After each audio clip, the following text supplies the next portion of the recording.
नमस्कार बच्चों, आज हम आरंभ करते हैं वसंत भाग 2 कक्षा 7 हिंदी। पाठ 3 है हमारा हिमालय की बेटियां। इसके लेखक हैं नागार्जुन। लेक्चर 1 है हमारा। इसमें हम करेंगे पहले शब्दार्थ।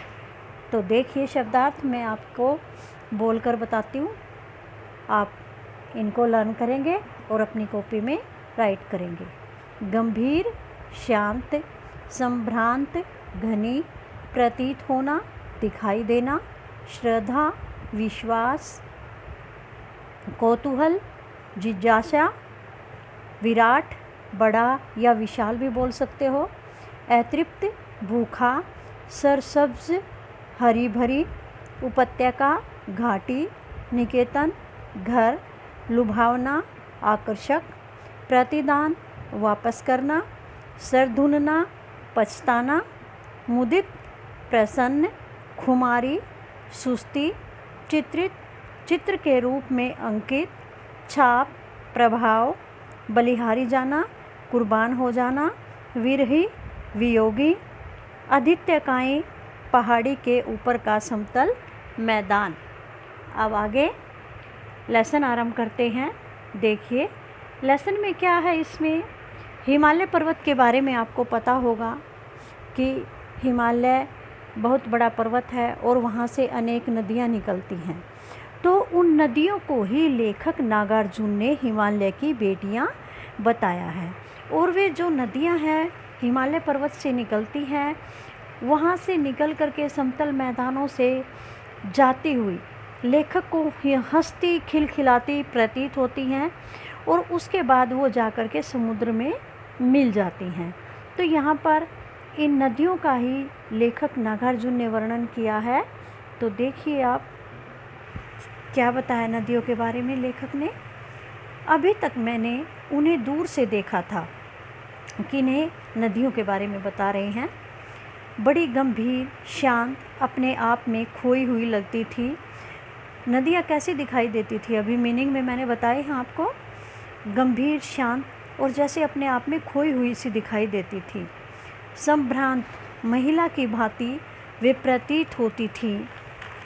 संभ्रांत, घनी, बहुत सारी महिलाओं की तरह वे दिखाई देती थी। उनके प्रति मेरे दिल में आदर और श्रद्धा के भाव थे। लेखक नदियों के प्रति बहुत आदर और श्रद्धा रखते थे।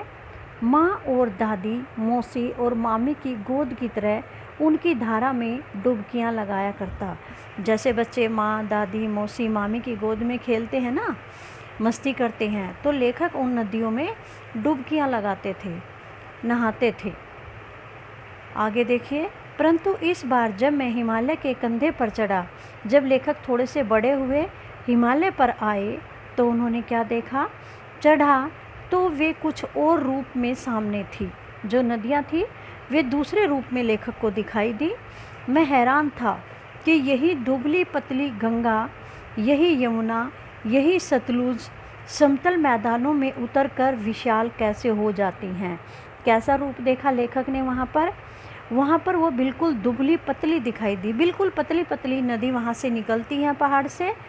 कौन कौन सी? गंगा, यमुना, सतलुज। 3 नदियों के नाम अभी बताए हैं, बाकी बाद में बताएंगे। वहाँ से बिल्कुल छोटी छोटी निकलती हैं और समतल मैदानों में आकर के बहुत बड़ी बड़ी हो जाती है, बड़ा विशाल रूप धारण कर लेती हैं। इनका उछलना कूदना, जैसे वो चलती हैं, पानी की आवाज़ आती है तो ऐसे लगता है जैसे वो उछल कूद रही हों। उनका उछलना कूदना, खिलखिलाकर लगातार हंसते जाना, इनकी यह भावभंगी, इनका यह उल्लास कहाँ गायब हो जाता है? क्या कह रहे हैं कवि? कहाँ गायब हो जाता है? मैदान में जाकर। अब ऊपर पहाड़ों से जब निकलती हैं तो बहुत आवाज़ करती हैं, बहुत शोर करती हैं, ऐसे लगती हैं जैसे उछलती कूदती चली हैं, यहाँ से खिलखिलाकर हंसती हुई चल पड़ी। जब ये समतल मैदान में जाती हैं तो ये उछलना कूदना, ये ज़्यादा शोर समाप्त हो जाता है। तो लेखक सोच में पड़ जाते हैं कि यह इनका उछलना कूदना कहाँ गायब हो जाता है जब ये मैदान में जाती हैं। तब किसी लड़की को जब मैं देखता हूँ, किसी कली पर जब मेरा ध्यान अटक जाता है, तब भी इतना कौतूहल और विस्मय नहीं होता जितना कि इन बेटियों की बाल लीला देखकर। लेखक क्या कह रहे हैं, जब मैं किसी युवती लड़की को देखता हूँ, जवान लड़की को देखता हूँ या किसी कली को देखता हूँ, तब भी मेरा ध्यान उनकी तरफ इतना नहीं कौतूहल भरी दृष्टि से अटकता, ना इतनी हैरानी होती जितना कि इन बेटियों की बाल लीला को देखकर। बाल लीला यानी जब ये पहाड़ों से निकलने लगी है उस रूप को देखकर जितना मैं कौतूहल की दृष्टि से देख रहा हूँ और हैरानी हो रही है, उतना मैं किसी लड़की को या कली को भी देखकर हैरान नहीं होता। आज की वीडियो में फर्स्ट लेक्चर में हम इतना ही करेंगे। सेकंड लेक्चर में इसके बाद अगला पार्ट करेंगे इस पार्ट का। धन्यवाद।